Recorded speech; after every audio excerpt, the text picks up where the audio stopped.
11-masala. Bekzodning bir kun davomida 120 gram oqsil, 100 gram yog' va 480 gram uglevod iste'mol qilgan.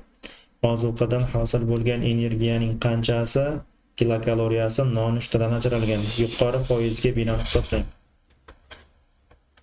Nonushta 25-30%. 120 gram oqsilda 4,1 kilokaloriyaga ko'paytirsak 492 kilokaloriya energiya kelib chiqadi. 100 gram yog'da 9,3 kilokaloriyaga ko'paytirsak 930 kilokaloriya kelib chiqadi. 480 gram uglevodni 4,1 kilokaloriyaga ko'paytirsak 1968 kilokaloriya energiya kelib chiqadi. Va bu jami energiya 3390 kilokaloriyani tashkil qiladi.